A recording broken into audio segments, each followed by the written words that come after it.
이건 농담이 아니었습니다. 설계도보다 더 정확했거든요. 미국 최고 공군 파일럿이 한국을 의심했던 순간부터 한국 무인 전투기 앞에서 무릎을 꿇기까지 그는 왜 전 세계 앞에서 대한민국의 경의를 표했을까? 지금부터 그 감동 실화를 공개합니다. 그 전에 오른쪽 밑에 구독 한번 부탁드립니다. 시작하겠습니다. 저는 마이클 톰슨입니다. 미 공군에서 20년간 복무한 베테랑 조종사죠. F-22 랩터를 조종한 경험도 있고 스텔스 전투기에 관해서는 누구보다 자신이 있었습니다. 그런 제가 한국에 파견된 이유는 간단했어요. 스텔스 전투기 부품 공동 개발 프로젝트 때문이었습니다. 솔직히 말하면 처음엔 별 기대가 없었어요. 한국의 항공기술이 발전했다고는 하지만 미국과 비교하면 아직 갈 길이 멀다고 생각했거든요. 특히 스텔스 기술이라는 건 하루아침에 만들어지는 게 아니잖습니까? 미국이 수십 년간 축적해온 노하우를 한국이 따라잡기엔 시간이 부족하다고 봤습니다. 인천공항에 도착했을 때의 기분을 지금도 생생히 기억해요. 한국 공군 관계자들이 나와서 반갑게 맞아주시더군요. 그들의 열정적인 모습은 인상적이었지만 마음 한편으로는 여전히 의구심이 들었습니다. 과연 이들이 우리 미군의 기대에 부응할 수 있을까 하는 생각이었죠. 서울로 이동하는 차 안에서 한국 공군 대령과 대화를 나눴습니다. 그분은 한국의 항공기술 발전사에 대해 자세히 설명해 주셨어요. 1970년대부터 시작된 국산 항공기 개발 노력, KF에서 21 보람의 개발 과정, 그리고 최근의 무인기 기술까지 들으면서도 반신반의했습니다. 이론적으로는 그럴듯해 보이지만 실제로는 어떨지 의문이었거든요. 호텔에 체크인한 후 저는 동료들과 통화를 했습니다. 펜타곤에 있는 상관들은 이번 프로젝트에 상당한 기대를 걸고 있다고 했어요. 하지만 저는 여전히 회의적이었습니다. 한국 기술이 그렇게 대단하다면 왜 지금까지 독자적인 스텔스 전투기를 만들지 못했을까?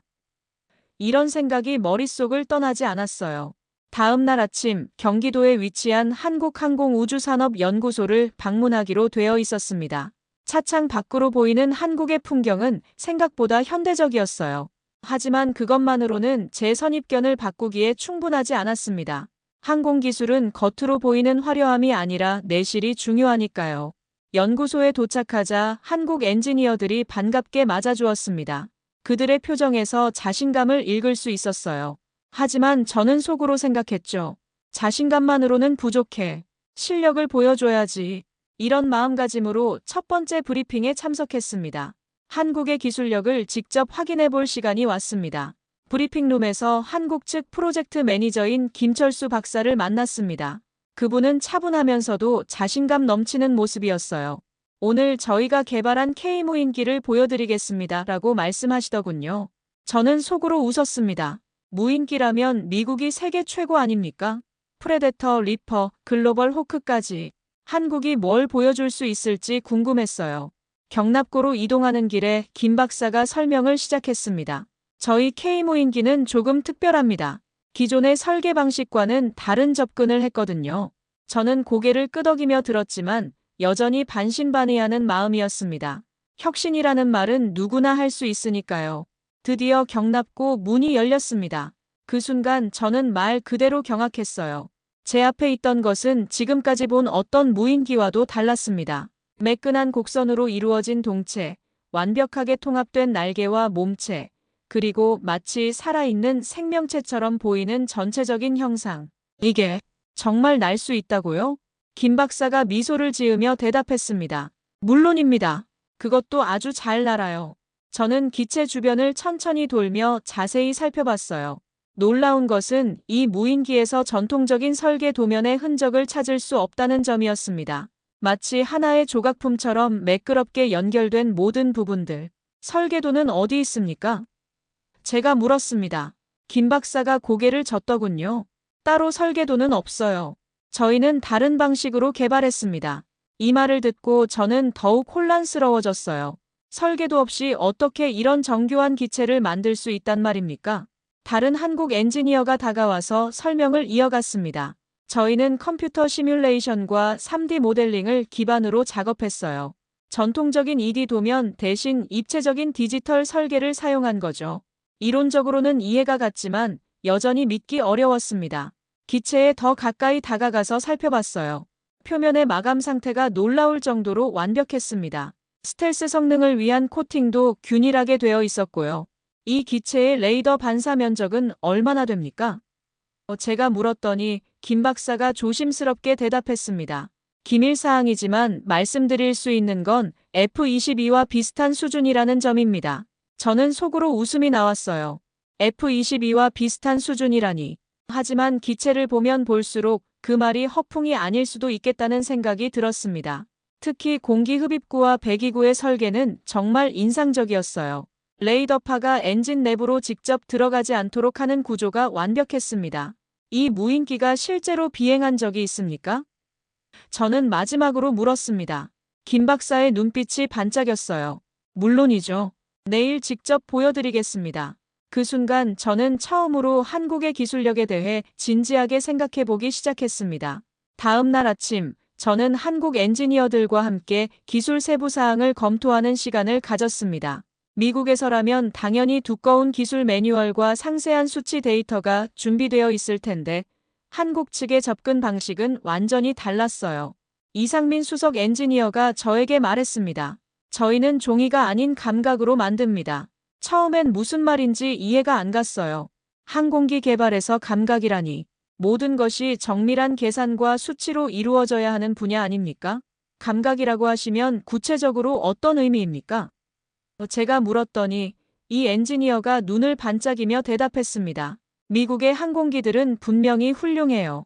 하지만 저희는 다른 길을 걸었습니다. 수치와 데이터도 중요하지만 그것만으로는 진짜 혁신이 나오지 않아요. 그가 K무인기 옆으로 다가가며 설명을 계속했습니다. 이 기체의 모든 곡선, 모든 각도는 무수한 시뮬레이션과 실험을 통해 최적화되었지만 동시에 우리의 직관과 경험이 녹아 있어요. 저는 여전히 반신반의했습니다. 직관으로 전투기를 만든다니. 하지만 이 엔지니어의 눈빛에는 확신이 가득했어요. 보세요. 이 공기 흡입구의 형태를. 그가 기체의 한 부분을 가리키며 말했습니다. 컴퓨터는 최적의 각도를 17.3도라고 계산했어요. 하지만 우리는 17.5도로 만들었습니다. 왜죠? 제가 궁금해서 물었어요. 0.2도 차이가 뭐 그리 중요합니까? 이 엔지니어가 웃으며 대답했습니다. 그 0.2도 안에 우리의 철학이 들어있어요. 완벽한 수치보다는 실전에서의 유연성을 택한 거죠. 전투 상황에서는 계산으로 예측할 수 없는 변수들이 너무 많거든요. 옆에 있던 또 다른 엔지니어가 끼어들었습니다. 저희 아버지 세대는 6.25 전쟁을 겪었어요. 그때 미군 조종사들이 F에서 86으로 미그기를 상대할 때 매뉴얼에 없는 기동으로 승리한 경우가 많았다고 하더군요. 그런 이야기들이 저희에게 영감을 줬습니다. 저는 점점 흥미로워졌어요. 기술적 완성도만큼이나 철학적 접근이 중요하다는 그들의 관점이 새로웠습니다. 그럼 이 무인기도 매뉴얼에 없는 기동이 가능하다는 말씀입니까? 제가 물었더니 이상민 엔지니어가 자신감 넘치는 표정으로 대답했어요. 내일 시뮬레이션에서 확인하실 수 있을 겁니다. 저희 K무인기는 단순히 프로그래밍된 대로만 움직이지 않아요. 상황에 따라 스스로 판단하고 대응할 수 있는 능력을 갖추고 있습니다.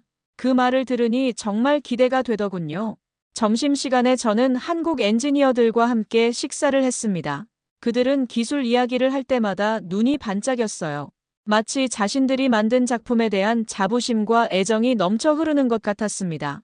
우리는 기계를 만드는 게 아니라 생명을 불어넣는 거예요 라고 한 젊은 엔지니어가 말했습니다. 그 순간 저는 깨달았어요. 한국의 엔지니어들은 단순히 기술적 사양을 충족시키는 것을 넘어서 뭔가 더 깊은 차원에서 접근하고 있었습니다. 수치와 데이터 너머에 있는 인간적인 감각과 직관을 믿고 있었던 거죠. 이런 접근법이 과연 실전에서 어떤 결과를 보여줄지 저는 점점 더 궁금해졌습니다. 오후에는 K무인기의 내부 시스템을 직접 확인할 기회가 있었습니다. 김철수 박사가 저를 조종석 근처로 안내했어요. 물론 무인기라서 실제 조종석은 없지만 모든 전자장비와 센서들이 집약된 핵심 공간이었습니다. 한번 자세히 보시죠라고 김 박사가 말했습니다. 기체 내부를 들여다보는 순간 저는 또 한 번 놀랐어요. 일반적인 군용기의 내부는 기능성만을 추구해서 좀 거칠고 투박한 면이 있거든요. 하지만 이 K무인기의 내부는 달랐습니다.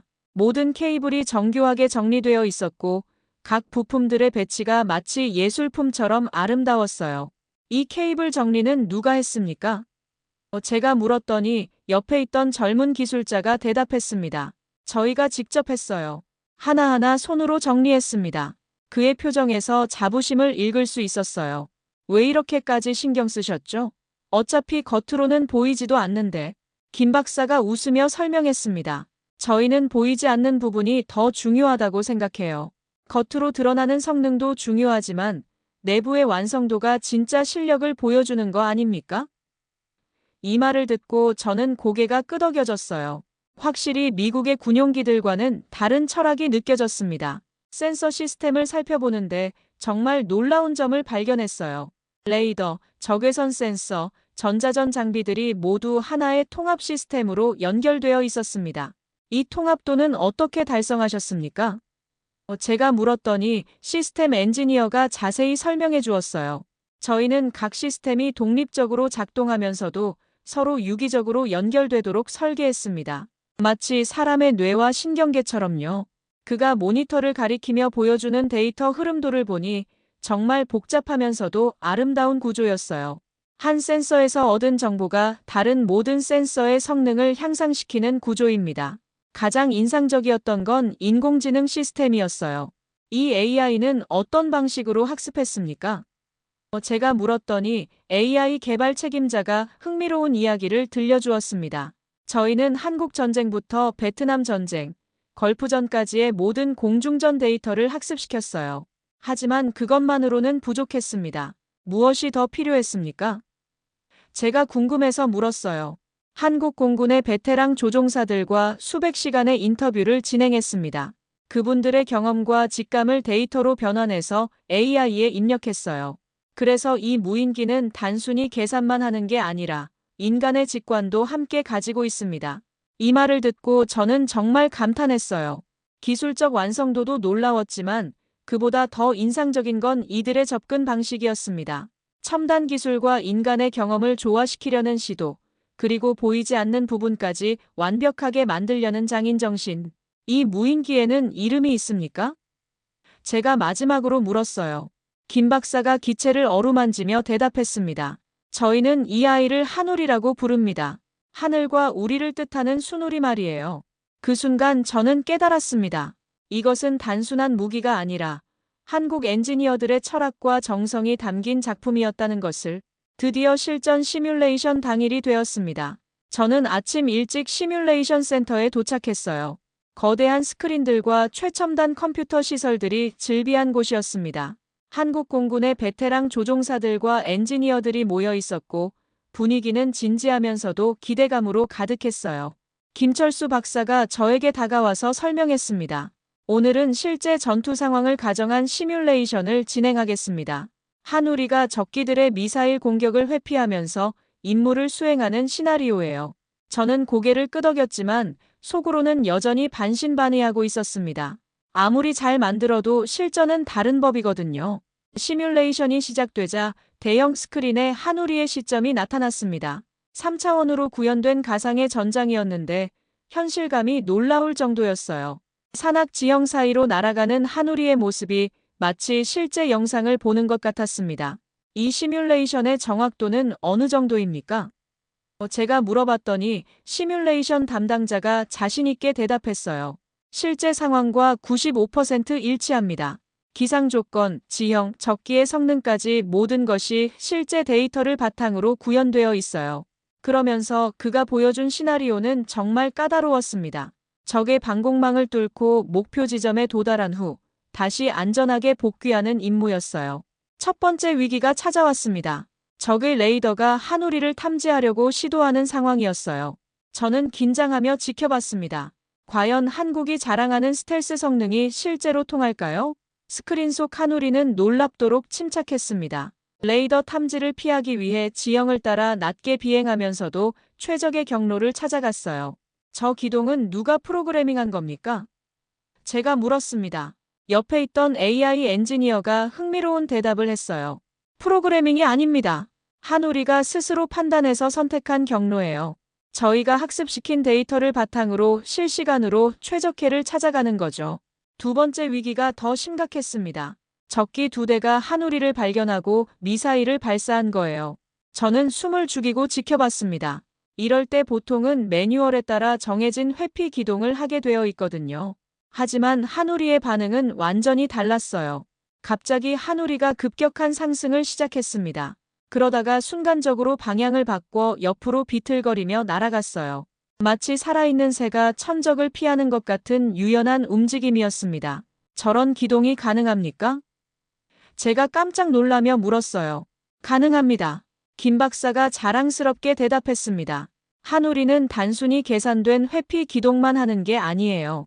상황에 따라 창의적인 대응을 할 수 있도록 설계되었습니다. 실제로 미사일들은 한우리의 예측 불가능한 기동에 당황한 듯 모두 빗나갔어요. 가장 놀라운 순간은 그 다음에 왔습니다. 한우리가 적기들을 역으로 추격하기 시작한 거예요. 원래 시나리오에는 없던 행동이었습니다. 이건 왜 이러는 겁니까? 제가 당황해서 물었더니 운용 책임자가 웃으며 말했어요.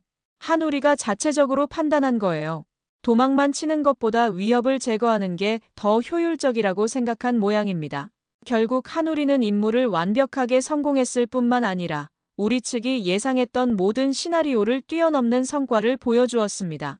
시뮬레이션이 끝나고 나서 저는 말을 잃었어요. 이건 단순한 무인기가 아니었습니다. 마치 경험 많은 베테랑 조종사가 직접 조종하는 것 같은 판단력과 창의성을 보여준 거예요. 시뮬레이션이 끝난 후 저는 한동안 멍하니 스크린을 바라보고 있었습니다. 방금 본 것이 현실인지 믿기 어려웠어요. 한국의 K무인기가 우리 미군이 상상했던 모든 시나리오를 뛰어넘는 성능을 보여준 거였습니다. 제 옆에 앉아있던 미군 동료도 똑같은 표정이었어요. 이건 정말 놀랍군요. 제가 중얼거리자 김철수 박사가 다가왔습니다. 어떠셨습니까? 그가 물었지만 저는 선뜻 대답하기 어려웠어요. 솔직히 말하면 충격이었거든요. 지금까지 제가 가졌던 한국 기술에 대한 선입견이 완전히 무너지는 순간이었습니다. 박사님, 저에게 솔직히 말씀해 주세요. 제가 진지하게 물었습니다. 이 기술을 개발하는데 얼마나 오랜 시간이 걸렸습니까? 김 박사가 잠깐 생각하더니 대답했어요. 본격적인 개발은 5년 정도 걸렸습니다. 하지만 기초 연구까지 포함하면 훨씬 더 오래 걸렸죠. 저는 고개를 떨궜습니다. 미국이 수십 년간 축적해온 기술력을 한국이 불과 몇 년 만에 따라잡았다는 게 믿기지 않았어요. 아니, 어떤 면에서는 오히려 앞서 나간 것 같기도 했습니다.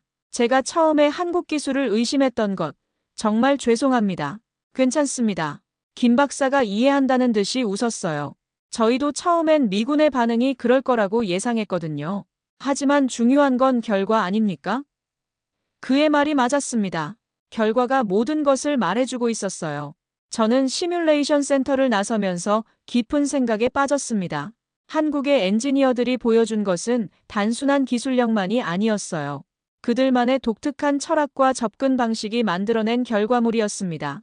수치와 데이터에만 의존하지 않고 인간의 직감과 경험을 조화시킨 것. 호텔로 돌아가는 길에 저는 펜타곤에 있는 상관에게 전화를 걸었습니다. 어떻습니까, 톰슨 소령? 한국 기술이 우리 기대에 부응합니까? 상관이 물었어요. 저는 잠깐 망설였습니다. 어떻게 설명해야 할까요? 장군님, 솔직히 말씀드리면 기대를 뛰어넘었습니다. 제가 대답했어요. 이들의 기술은 우리가 생각했던 것보다 훨씬 앞서 있어요. 특히 AI와 인간의 직감을 결합한 부분은 정말 혁신적입니다. 전화 너머로 상관의 놀라는 기색이 느껴졌어요. 그날 밤 저는 잠을 이룰 수 없었습니다. 계속해서 한우리의 기동 모습이 머릿속에 떠올랐어요. 그리고 한국 엔지니어들의 자신감 넘치는 표정들도요. 제가 얼마나 편견에 사로잡혀 있었는지 깨닫게 되었습니다. 이건 단순한 기계가 아니라 철학의 결과다. 저는 혼잣말로 중얼거렸어요. 한국의 엔지니어들이 만든 것은 그냥 무인기가 아니었습니다. 그들의 가치관과 세계관이 담긴 작품이었어요. 기술과 인간성의 조화, 논리와 직감의 결합, 그리고 무엇보다 완벽을 추구하는 장인정신. 저는 그제야 깨달았습니다. 진정한 혁신은 단순히 기술적 우위에서 나오는 게 아니라 다른 관점에서 문제를 바라보는 시각에서 나온다는 것을. 한국의 엔지니어들이 보여준 것이 바로 그것이었어요. 그들은 미국과 같은 길을 따라가지 않고 자신들만의 길을 개척한 거였습니다. 다음 날, 저는 김철수 박사에게 특별한 부탁을 했습니다. 혹시 이런 기술이 어디서 시작되었는지 알 수 있을까요? 뿌리를 보고 싶어요. 김 박사가 잠깐 생각하더니 말했습니다. 그렇다면 부산에 가봐야겠군요. 거기 계신 분이 한 분 있어요.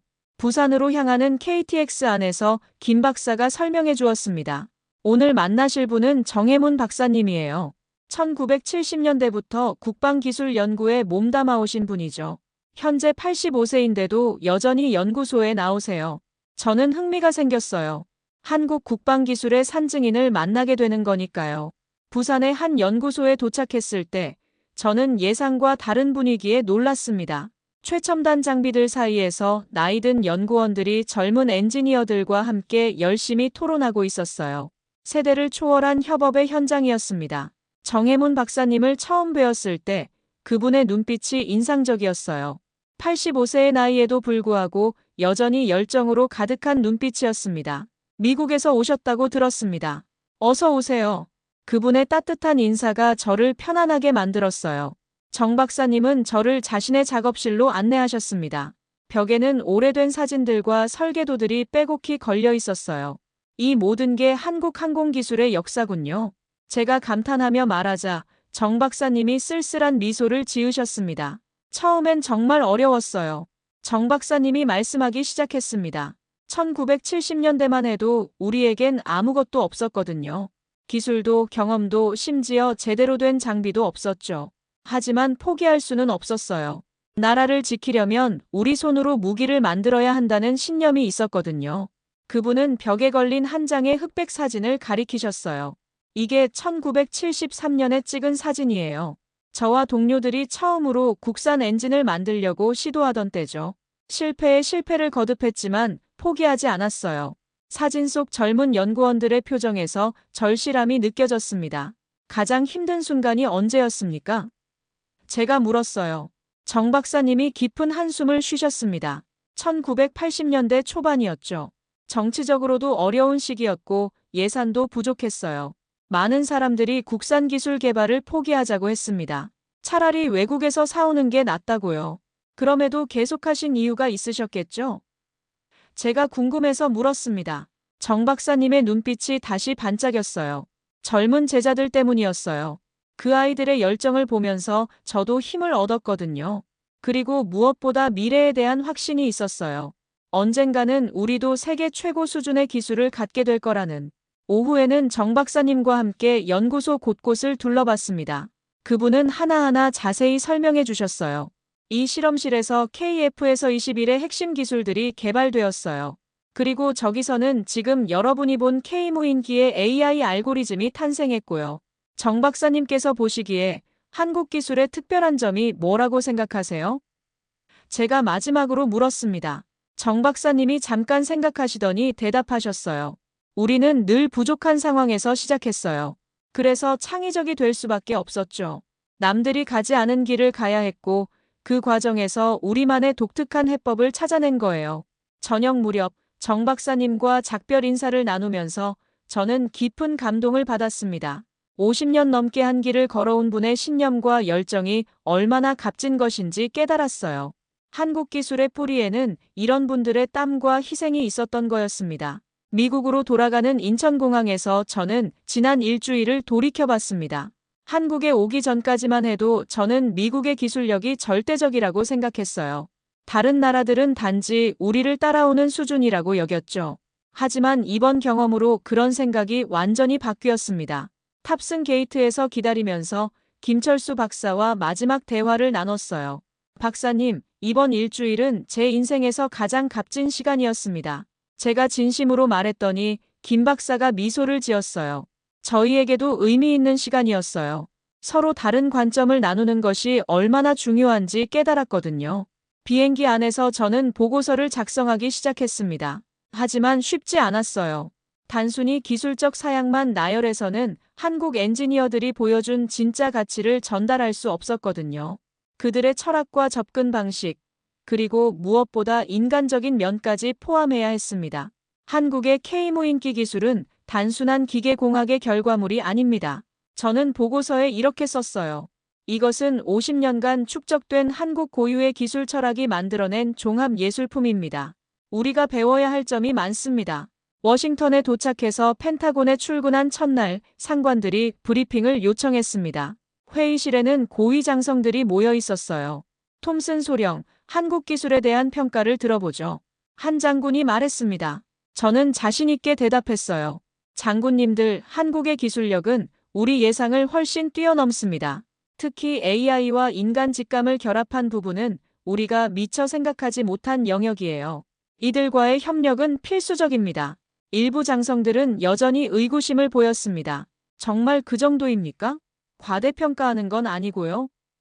저는 단호하게 대답했어요. 아닙니다. 오히려 과소평가했던 게 문제였어요.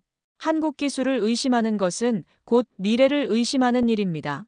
그날 이후 저는 한국과의 기술 협력 프로젝트에 더욱 적극적으로 참여하게 되었습니다. 정기적으로 한국을 방문하며 공동 연구를 진행했어요. 그 과정에서 저는 많은 것을 배웠습니다. 기술뿐만 아니라 다른 문화와 협력하는 방법까지요. 몇 달 후, 저는 다시 한우리를 만날 기회가 있었습니다. 이번에는 실제 비행 테스트였어요. 하늘을 자유롭게 나는 한우리를 보면서 저는 감동했습니다. 처음 봤을 때의 의구심은 온데간데 없이 사라지고 대신 경외감이 들었어요. 나는 이제 한국의 기술을 의심하지 않는다. 저는 혼잣말로 중얼거렸습니다. 그건 곧 미래를 의심하는 일이니까. 한국의 엔지니어들이 보여준 것은 단순한 기술적 성취가 아니었어요. 인간의 가능성에 대한 믿음이었습니다. 지금도 저는 한국과의 협력 프로젝트를 이어가고 있습니다. 그 과정에서 배운 가장 중요한 교훈은 이것이에요. 진정한 혁신은 기존의 틀을 깨고 새로운 관점에서 접근할 때 나온다는 것. 그리고 기술 개발에서 가장 중요한 것은 인간에 대한 이해와 철학이라는 점입니다. 한우리를 통해 만난 한국의 기술진들, 특히 정혜문 박사님 같은 분들의 신념과 열정이 오늘의 성과를 만들어낸 거예요. 저는 이제 확신합니다. 미래는 서로 다른 문화와 기술이 만나 새로운 가치를 창조할 때 열린다는 것을. 끝까지 시청해 주셔서 대단히 감사합니다.